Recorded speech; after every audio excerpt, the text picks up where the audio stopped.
Hello, my name's Sylvia Bishop and this is my book on silver tides. On Silver Tides is the story of a secretive amphibious community living on the waterways and rivers of Britain. Our hero, Kelda, her little sister, Isla, is born at the beginning of the book, and on her 7th day, as is tradition, she's thrown into the river for her first swim and she can't breathe underwater. This is a big problem. She shouldn't be allowed to stay on the boat, according to the kind of culture and traditions of these people, but the family keep her anyway and keep her difference a secret. So the story really begins when Isla's a little older and things are going badly on the waterways. So people are talking about the river turning sick, and what that means in practice is a lot of old British weird water mythology is on the rise. So kind of all the old monsters and strange spirits that we have in British folklore that live in and near water kind of coming out, and people are getting sick, and it's a bad time, and everybody's looking for a reason. So in this context, Isla's secret is very dangerous, and this story follows the fallout from that and their escape. They're escaping to Scotland because Scotland in this world is a semi-magical place for these people, because until you get up to the Caledonian Canal, kind of Loch Ness area, there aren't any navigable rivers. It's all kind of tumbling white water. Also, in terms of mythology, this is where you see the cool shapeshifters like Selkies and Kelpies. So Scotland is this sort of promised land of safety for Isla, where her kind won't follow. But it's not that straightforward. Along the way, they start to learn what's really causing all the trouble on the rivers. And in order to save Isla and ultimately everybody else, they're going to have to deal with that bigger threat, which is going to mean Kelda making some changes. Inspiration for this book was essentially just how much I love swimming and what an otherworldly sensation I find it. I can't quite think of anything else to compare being in water to. And I feel the same way about looking at water when I see rivers or lakes or by the sea.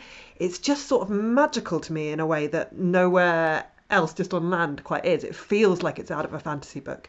And so I knew I wanted to try and capture that feeling that I've always said I don't have the words for in this book, and try and find the words. Lots of other inspirations came in along the way. I mean, British water mythology is just great and so strange, and that gave me loads. And there's lots of other little threads in there. So I think, you can maybe feel that this is a book that I wrote during the lockdowns and shortly afterwards, where I'm thinking about groups facing difficult times. I learned more about the health of our actual rivers during the research, which is not good. So while it's not a book about that, that definitely informed, I think, the mood and the sentiment. And there's lots of little personal things in there as we go. Kelda's little brother, Firth, is basically me. And so that's all just drawn from a lot of my own life. I'll read a little bit of it before I go. And thank you for hearing all about On Silver Tides. I'm going to read from the very opening, just a few paragraphs. This is the map. So it's just a map of Britain. It's done by Rebecca Freeman, who's done a wonderful job. But you can see we're charting Britain by its rivers. And we go right up here to the top, to the Caledonian Canal, where the book ends. Kelda's little sister seemed like a perfectly normal baby until her 7th day, when it was time to throw her in the river. Then they found out she couldn't breathe underwater. It took a moment for everyone to realise.